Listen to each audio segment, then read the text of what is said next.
magandang detektor. Kawawa yung Ha? kawawa yung financial.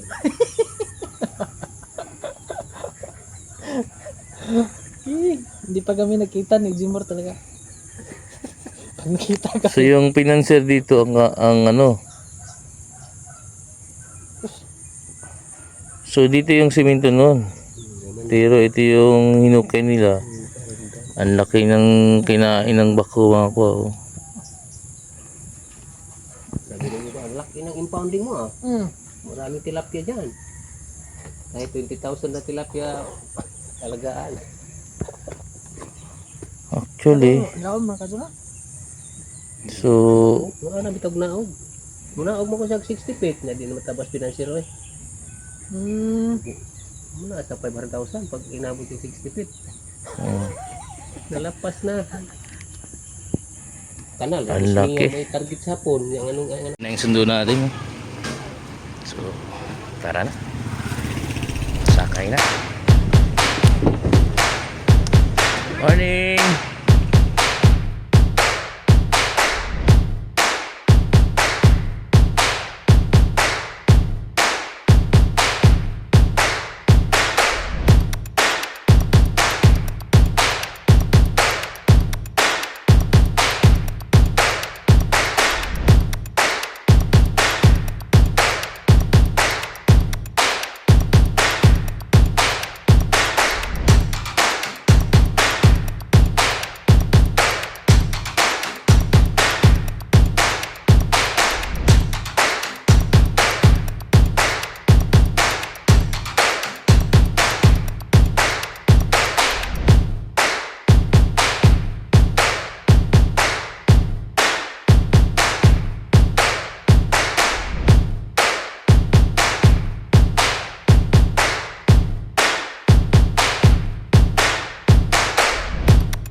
Ayun mga kuha, nakadaan kami ng mga paniki sa ibabaw ng kahoy. Sige, andar mo. Ayun, mainit yan pero marami sila. Hindi sila lumilipat no. Mainit masyado yan. So na rin mga kuha yun. Dahil paniki ayun. Ayun. Dami. Ayun. Hindi ko nakita. Ayun parang dahon. Yun mga kuha si Brad yung driver namin. Brad! Ay si Brad to. So may pupuntahan pa kaming isa. Si Ma'am nandiyan sa harap.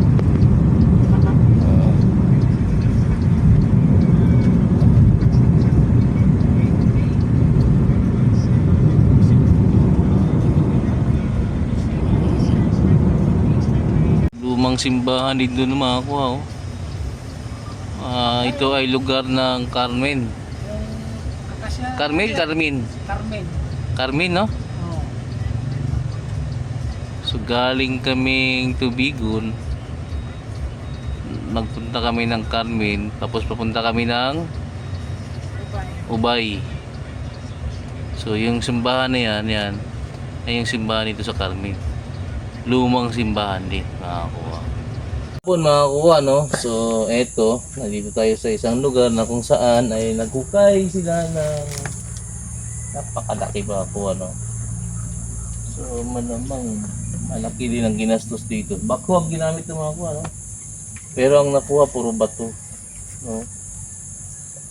Sa ngayon hindi ko pa ito titingnan. Hindi sila tumama mga kuha man namang no.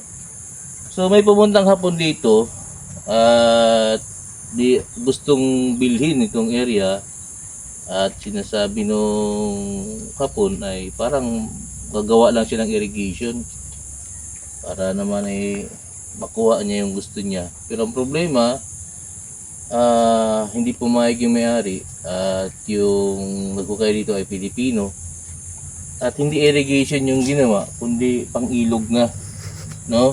Ang ginawa nila ay parang ano ba to? Flood control. Flood control na. Pero wala namang ilog dito. No? So, dito tayo para tingnan natin yung trabaho nila at para malaman kung mayroon ba talaga wala itong area na to. So, ang kwento rito mga kuha ay mayroon dong semento rito na naapakan. Na yun ang pinagkakainteresan ng abot. So, sa tingin ko nga hindi siya tumama. Sipin mo, mula doon. No? So, simula doon hanggang dito. Ilang feet? 37 feet? Parang hindi. Mga 40. Hindi ang galing. Pero dito yung target nila. No? So, tumigil sila. Hindi kinaya. So, talo ang pinanser. So, baka sakali na nalukit natin. No? Tapos sa mababaw lang pala. So, mas madali na siyang kunin. Kasi, naglag ka na naglag dyan sa baba. Dyan mo lang ilaglag yung mga nahukay mong lupa. So, subukan natin. Baka may makuha natin makuha. Ayos. So, yun mga kuha, no? Tingnan na natin yan. Gamit yung mga gamit natin. So, nakakapangluho. Kasi ang nagbako sila dito. Simula doon hanggang dito, gumawa na sila nag-create na sila ng ilog mga kuha, no? Pero ang laki na nasira sa lupa, no? So sa mga nag-locate, nag-detect dyan, sana kung mayroon kayong hukayin, samahan niyo yung backhoe na maghukay para may guide siya, no? Nakakapanghinayang mga kuha. Andito lang yung andito lang yung item mo. Pero doon sila naghukayo. Oh, napakababaw ang estimate ko diyan. Kasi siguro mga 12 lang. 12 feet lang nandiyan, oh. Oh, dito, ayun, tuturo ko. Kung makita nyo, ayan, oh, ayan, ayan. Oh, dyan lang. Pero naghukay sila. Ayun, layo. Napakalayo. So, yan, siguro mga 40 feet. I-12 lang yung dalim ng item. Kung gagawa ka ng kanal ay halos maabot mo na yung item. So maabot na yung harang. So kunti na lang dun sa harang, mabasag mo, yun na yung laman. So ang sabi ng may-ari dito mga kuha, may simento daw dito. So hindi nila yun binasag, hindi nila yung ginalaw yung simento. No? Ang ginalaw nila yung malambot, ayun, oh. So anong nangyari? 'Di ba? So maraming mga treasure na sumasablay dahil din sa kagaguhan ng mga taong ayaw sumama kapag nagkukay, no? So alam ko binabayaran kayo. Alam ko din na malaki yung tinatanggap ng pera. Pero sana naman, no? Magiging makatao man lang, kahit may mahukay o walang mahukay, samahan niyo yung naghuhukay kasi sila walang alam. So yung nagpipinance ang kawawa. So magkano pinance dito? Mga almost 300,000 siguro. Kalaki na kayo, no?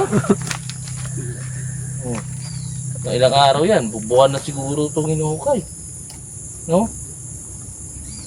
So ang sabi ng may-ari, no, hindi na natin siya papakita, kinakausap natin siya. Andito daw yung puno ng may puno daw dito. Anong puno? Kasoy. Kasoy.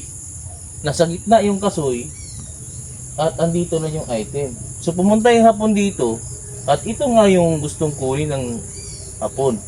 Pero ang hindi ko maintindihan, bakit naghukay doon?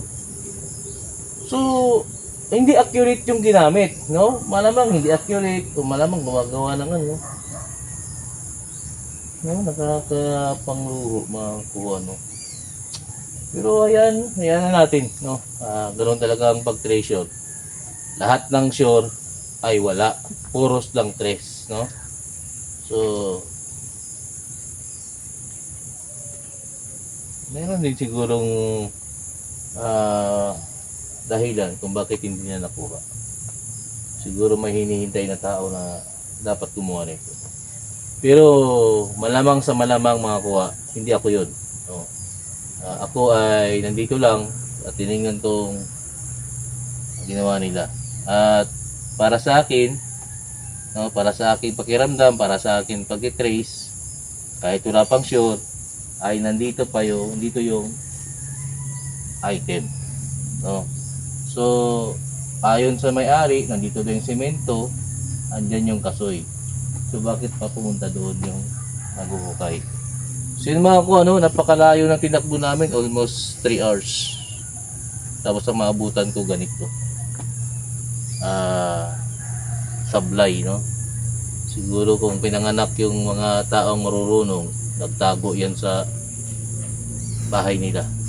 Yung magulang. Kaya nung pinanganak, puro sablay na. Pero ako, hindi naman ako perfecto. Pero pinipilit ko kung magiging perfecto mga kuha. So, ayun mga kuha. Napunta natin yung pakay natin. Mayroon pa tayong pupunta na iba pa. So, sa ngayon, at least, nahukay na ng kunti. Hulog na lang hulog yung backfill doon. Hulog na lang doon. Tapos hanapin lang yung simento. At doon mag-uumpisa at ang pag-aaral kung paano nyo makuha yung item. So, kung sino man yung naghukay dito, no? Kung sino man yung nagpinansi dito, bumalik ka dito, hanapin mo yung simento at doon ka mag-umpisa ulit. No? Hindi ka gagastos ng gano'n, 300,000, hindi na siguro. So, hanapin lang yun, linisin, tapos gumamit ng kahit siguro yung chemical o yung jackhammer o breaker ng makukuha nyo yan, makakuha.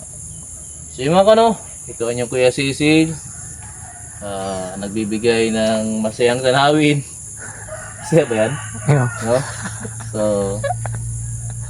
ako ay humihingi ng tawad dun sa mga na gumawa nito at lalong-lalo na dun sa may-ari, no? Nakakaawa dahil nasira ang lupa mga kuha. So sana sa mag-treasure, sana hindi ganito yung gagawin ninyo. So kailangan pag nakita niyo yung kung saan yung target, doon lang kayo. No, pwede mo naman magbako na katulad ng ito, pero dapat yung sure. No, wag yung malamang ito mga kuha, no? Ito pala mga kuha.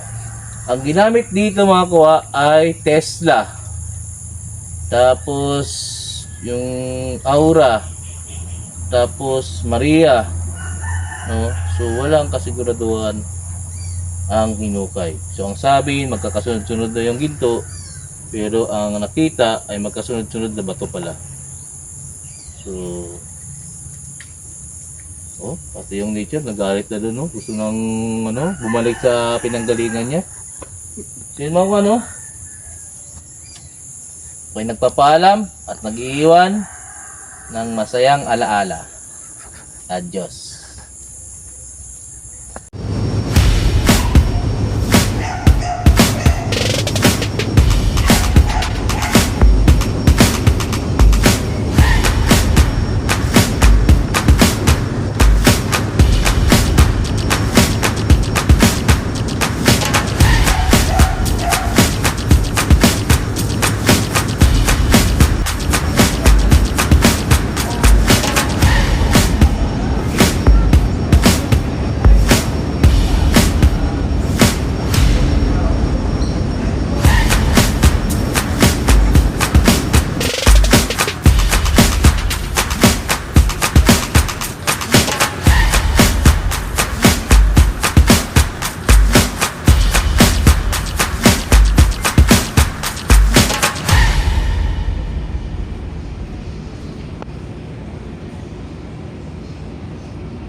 Magandang araw mga ko, so ito pag bumabiyahe mga ko, parang may sakit ka, itlog at royal ang kinakain ko kasi alam nyo mga ko, yung itlog, nandito na yung lahat yung vitamina na kailangan natin, no? So tutulak lang ako ng royal para medyo manunok natin yung itlog. So pag mga biyahe, ito lagi yung nakakain. Kasi pag kumain ka ng full, baka mamaya magbabawas ka. So ito na lang muna. So kakain na lang kayo mamaya kapag tanghalian. Ayos.